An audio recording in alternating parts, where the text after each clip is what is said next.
Ekoprint yang ada di Tobungan, terutama punya ibu-ibu yang bekerja bersama saya di sini, itu pemasarannya bisa tembus ke mana-mana dan bisa diterima di semua kalangan masyarakat. Karena ibu-ibu di sini sangat senang karena membuat ekoprint ini suatu hal yang menyenangkan sebenarnya. Imun juga buat kita.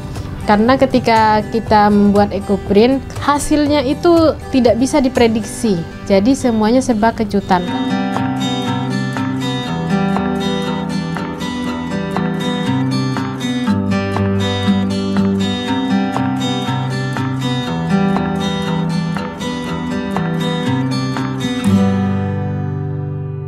Assalamualaikum warahmatullahi wabarakatuh. Perkenalkan, saya Rifkiatul Muharram. Kita lagi ada di Galeri Rihana Handicraft yang ada di Desa Tobungan, Kecamatan Galis, Kabupaten Pamekasan.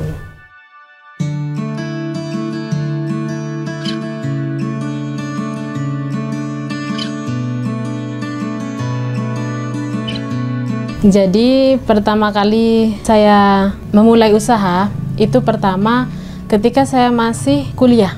Jadi ketika kuliah itu saya memutuskan untuk dagang kecil-kecilan. Waktu itu saya sudah selesai semua mata kuliah dari semester 1 sampai semester 7 itu selesai. Sudah finish, tinggal nunggu skripsi. Skripsi pun sudah selesai, tinggal nunggu ujian. Nah, karena saya selesainya lebih awal, saya nganggur. Jadi mau ngapain itu saya bingung.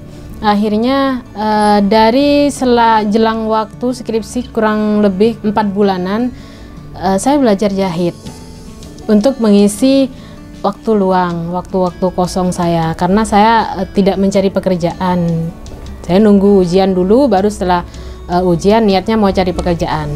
Tapi sambil lalu nunggu, saya mencari kegiatan yang menghasilkan, menurut saya menghasilkan.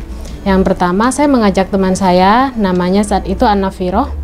Nah, itu memang teman kelas, teman yang paling akrab dengan saya, teman curhat juga, sudah kayak saudara. Saya mengajaknya untuk kursus. Jadi kami putuskan untuk kursus. Jadi kami memutuskan untuk kursus bikin tas. Nah, saya minta bantuan dari tetangga saya yang kualitas produknya dia memang sudah bagus dan sudah masuk ke Jepang. Jadi saya dan teman saya tadi dengan Ana memutuskan untuk belajar sama Bu Titin. Bu Titin itu tetangga yang mau mengajarkan. Kami belajar di sana kurang lebih selama 1 bulan dan itu 4 kali pertemuan. Setelah itu kami selesai belajar, mulailah membuat hasil-hasil karya dari batik. Saat itu batik masih belum ada pengrajin yang menghasilkan turunan dari produk batik. Jadi adanya hanya batik kain, kalau enggak batik baju, kalau enggak baju ya sarung, gitu aja. Tapi saya dan teman saya itu berniat untuk membuat satu produk turunan dari batik karena batik saat itu sedang booming juga. Bahkan tidak hanya kalangan pejabat tapi sudah merambah ke masyarakat luas. Kalau dulu kan batik kalau bukan pejabat gak pakai batik. Nah, dari sana kami membeli batik untuk dibuat satu produk seperti halnya tas-tas, seperti halnya boneka-boneka dan lain sebagainya. Nah, pada saat kami baru memulai, karena kami saat itu memang suka berorganisasi dan suka di komunitas, ada teman dari Universitas Madura saat itu, karena kebetulan saya dari STAIN atau IAIN sekarang.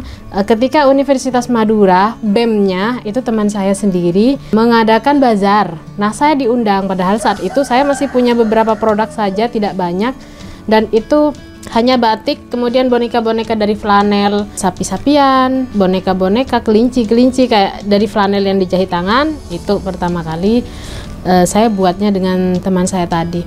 Nah, ketika kami berada di bazar, kebetulan di sana ada pengrajin batik yang katanya adalah sekretaris Asosiasi Batik Pamekasan. Nah, beliau adalah Haji Ahmadi. Dan pada saat itu pertemuan pertama saya dengan beliau, dan beliau langsung mengajak kerjasama untuk membuat tas. Dan itu berupa tas gendong. Saya baru tahu tas sederhana seperti ini ternyata sudah diajak untuk bekerja sama dalam tas gendong. Dan lebih terkejutnya lagi, saya disuruh mengajar di sekolahnya, di SMK-nya beliau untuk mengajari murid-murid yang ada di sana, yaitu SMK Al-Ikhlas kalau tidak salah. Terkejut ya, ya terkejut banget. Soalnya kan saya belum tahu apa-apa, sudah diajak kerjasama sama sekretaris asosiasi batik juga. Nah, dari situ saya terima aja, ini kesempatan. Nah, untuk membuat tas gendong itu, karena saya belum pernah, saya berpikiran harus membeli tas gendong dulu. Caranya saya agar bisa mengerjakan tas gendong batik yang punya Pak Ahmadi ini, saya harus bongkar pasang tas. Jadi saya bongkar dulu, kemudian setelah dibongkar dipasang lagi, setelah itu dibongkar lagi, dipasang lagi, sampai tas itu rusak gak bisa dipasang lagi. Itu caranya saya mendapatkan pola dan mendapatkan teknik bagaimana caranya membuat tas gendong. Nah, setelah tas gendong selesai, saya berikan pada teman saya, Ana, dan suami saya saat itu masih tunangan dan namanya Hasan. Nah, jadi saya berikan dan saya minta kritik dan saran, karena pertama kali buat produk, pertama kali dipesan orang harus punya referensi, jadi juga harus punya saran bagaimana ini benar apa enggak, ini bagus apa enggak, ada miring-miringnya apa enggak, kan gitu. Ketika sudah dicek, ternyata ada satu tas gendong yang kayaknya sama anak TK muat. Itu kesalahan pertama saya tidak ngukur pola dengan benar. Ya sudah buatnya susah-susah ya. Buatnya setengah mati. Saya jahitnya tuh udah tebel-tebel, mesinnya masih mesin basah, disuruh buka lagi. Nah, itu saya nangis, dan pertama kali saya merasakan kalau berwirausaha itu susah ya di situ. Nangisnya kenapa ya? Nangisnya harus ngulang lagi dari awal, padahal ini sudah bagus-bagus. Benar sih bagus, tapi kan buat ini mau dipakai anak TK-nya aja masuk gitu. Jadi itu yang pengalaman yang menurut saya lucu sekaligus menyedihkan.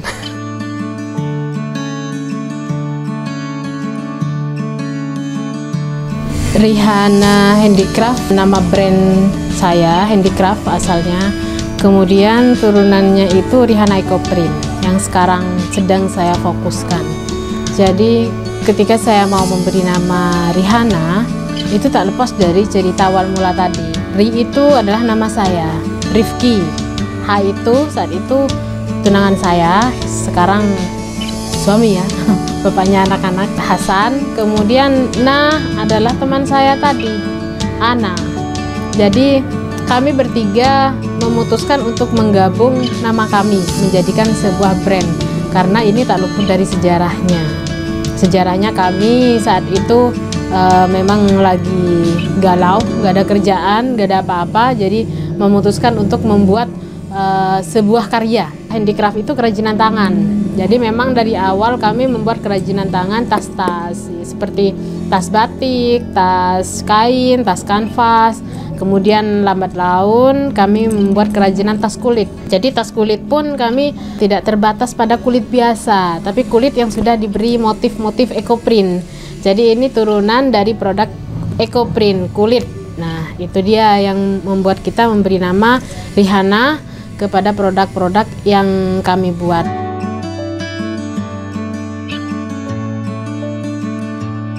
Ketika kami ingin fokus, jadi setelah kuliah itu rasanya saya mau ngajar karena masa sudah kuliah ya, sudah 4 tahun belajar di kampus, masa tidak ada hasilnya kan gitu.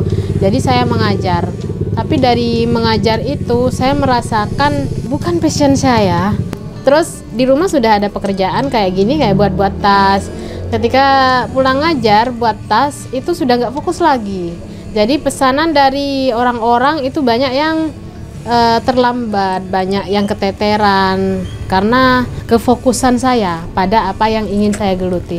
Akhirnya hamil anak kedua itu saya memutuskan untuk tidak mengajar. Jadi saya resign total, saya fokus untuk membesarkan Rihana Handicraft yang dari tahun 2011-nya saya daftarkan ke dinas, dan itu disambut baik karena memang saat itu handicraft atau kerajinan tangan dari produk-produk turunan dari batik itu memang nggak ada. Itu disambut baik dan dijadikan produk unggulan Kabupaten Pamekasan saat itu. Jadi ketika saya mau pameran, mau ada acara pelatihan, workshop dan lain sebagainya, selalu diundang. Jadi kemana-mana, misalnya pernah pameran ke Surabaya, itu kami diundang selama kurang lebih 1 minggu. Pernah ada acara workshop 10 hari, workshop lagi 15 hari, workshop 7 hari. Dan itu workshopnya tentang ya peningkatan produktivitas, manajemen usaha, keuangan, pembukuan dan lain sebagainya. Itu sudah benar-benar sudah digodok dari awal, dari tahun 2011 itu. 2011-2012 saya mendapatkan teman untuk bekerja sama istilahnya. Dia suka baju-baju anak-anak, saya juga suka saat itu. Dia suka tas-tas, terutama tas yang berkaitan dengan kesehatan, tas yoga, tasnya botol minuman dan lain sebagainya.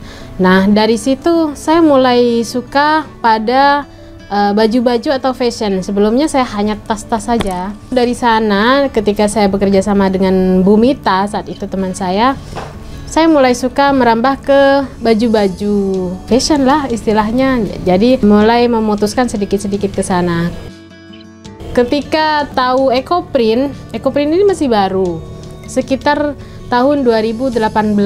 Sebelumnya saya masih setia di tas. Ada sempat saya dapat orderan sampai 3.000 sampai 4.000 dompet, kemudian souvenir pernikahan, tas, kemudian souvenirnya acara Pemkab. Itu pernah acara Pemkab itu Pamekasan Hebat awal-awal menjabat, itu pernah sampai 1.000 tas. Kemudian tempat tisu, tempat-tempat mainan dan lain sebagainya itu saya juga pernah, dan itu semuanya masih dari batik, belum merambah ke Ecoprint karena Ecoprint masih belum ada saat itu.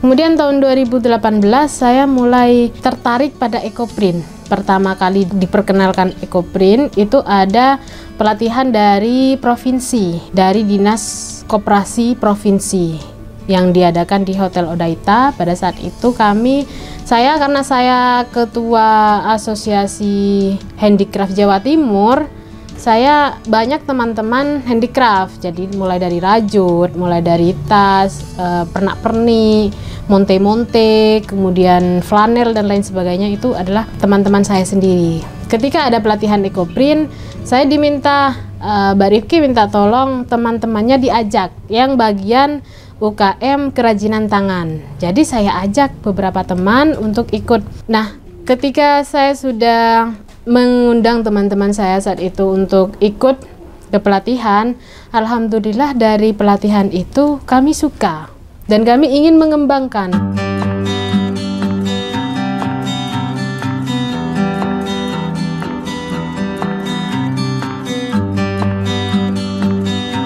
Dari tahun 2018 kami mulai belajar untuk membuat Ecoprint.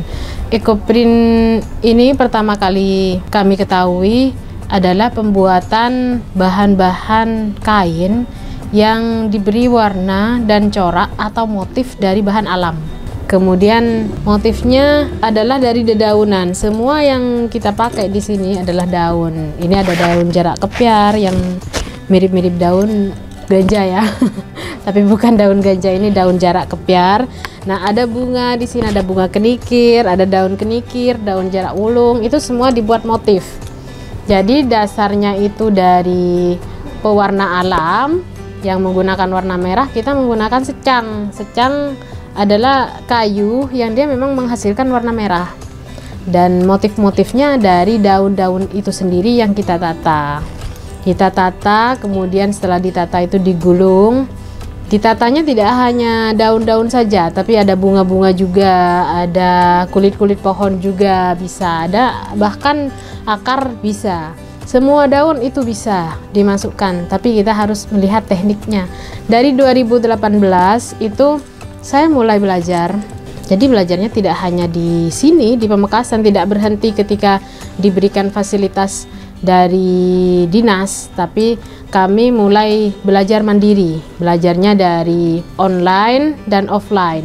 Jadi ke Malang, karena saat itu ya di Jogja paling banyak, jadi ke Jogja. Kemudian ada juga di Bali, ya kami ke Bali. Dan itu kami tidak sedikit ya, jadi banyak yang dikorbankan saat itu, terutama korban waktu dan materi. Tapi alhamdulillah membuahkan hasil yang sangat tidak bisa terhitung nilainya. Untuk saat ini kami sendiri juga sudah memberikan materi dan pelatihan kepada masyarakat secara umum, baik itu di Pamekasan atau di luar Pamekasan. Bahkan untuk di daerah ini saya memberikan fasilitas untuk masyarakat untuk bisa membuat bersama dengan saya, dan itu secara gratis atau free, agar masyarakat saya, terutama ibu-ibu atau perempuan, bisa berdaya, bisa menghasilkan ekonomi sendiri, dan bisa mandiri lah tuh. Dan alhamdulillah sudah banyak, sudah ada beberapa orang di sini, dan kami di sini juga didukung penuh sama pemerintah desa. Untuk mendukung kami, terutama Pak Klebun, itu memberikan fasilitas tanah untuk ditanami tanaman yang kami pakai untuk dibuat ekoprint. Jadi kayak gini ini tidak bisa dicopot dari tanaman tetangga, habis nanti dikira kambing kita. Jadi harus nanam. Jadi kami banyak-banyak menanam, memetik secukupnya, seperti itu.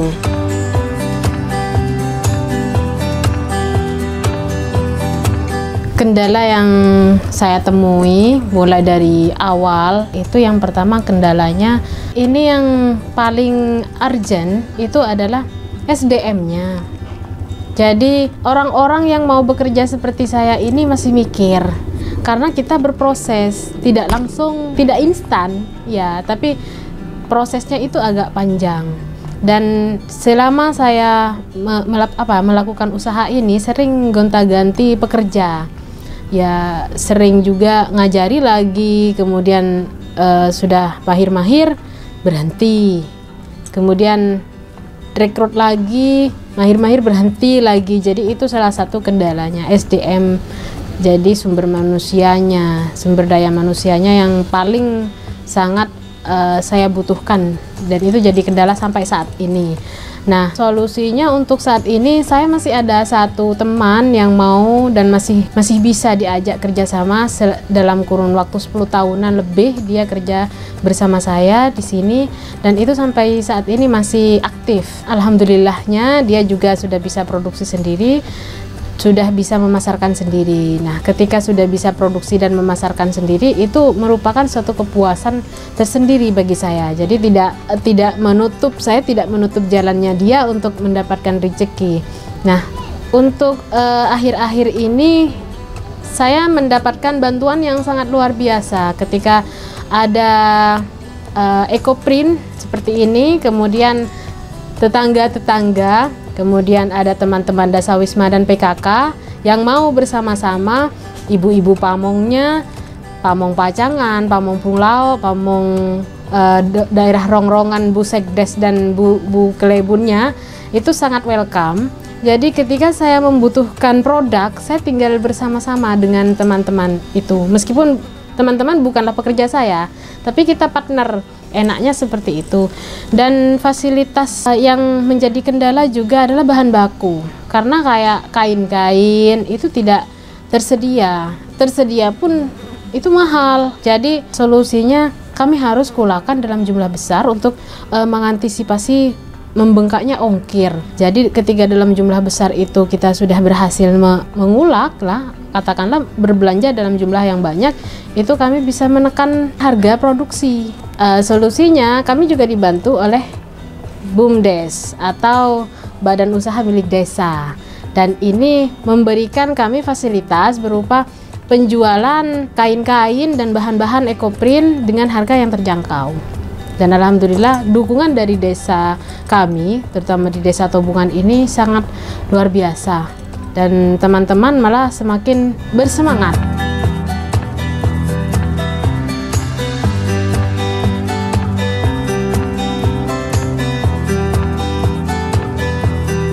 Untuk kedepannya Rihana Ecoprint ini saya harapkan bisa tembus pasar meskipun di dalam negeri ya, tidak hanya di daerah Pamekasan, bisa keluar Jawa dan ke luar negeri.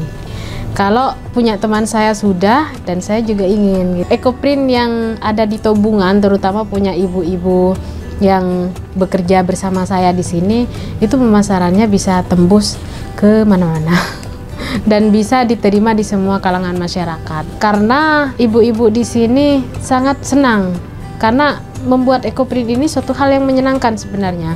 Imun juga buat kita.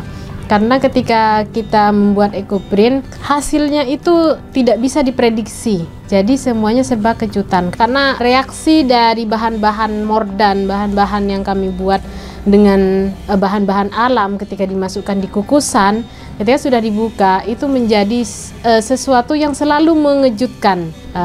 Ecoprint ini sesuatu yang unik karena tidak bisa ditiru. Tidak bisa ditiru ketika sudah bahannya seperti ini, maunya warna coklat, mirip ini, kemudian daun-daunnya mirip-mirip, itu tata letaknya tidak mungkin sama karena ukuran daun tidak pasti sama karena kita menggunakan daun itu sekali pakai. Nah, kemudian harapan selanjutnya tidak lepas dari semua kalangan itu menerima baik Ecoprint. Jadi Ecoprint itu tidak dianggap sebagai persaingan dengan batik, tapi suatu kalau kolaborasi. Kalau menurut saya ini adalah hal yang malah menjanjikan ketika batik bisa berkolaborasi dengan Ecoprint, dan saya sudah melakukan itu di beberapa produk saya seperti itu. Saya harap selanjutnya juga ini pesan buat teman-teman saya yang ada di Pamekasan terutama, karena saya sudah sering memberikan pembinaan di daerah wanita nelayan, terutama istri-istri nelayan itu di daerah Padelegan, daerah Beturi, daerah Tancung, itu daerah utara juga, daerah Pakong, daerah Sampang juga pernah saya melakukan pembinaan pembuatan Ecoprint. Saya harap tidak hanya sekali aja membuat Ecoprint, tapi membuatnya akan berkesinambungan dan sustainable.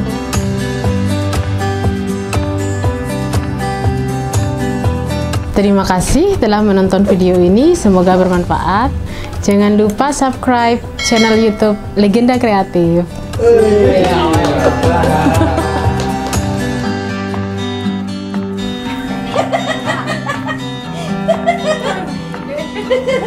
Tuh bocor Mbak Mei, suaranya Mbak Mei. Masuk kan dari ini kan nanti kan. Lempar pada foto gitu kan nanti. Jangan lupa subscribe apa?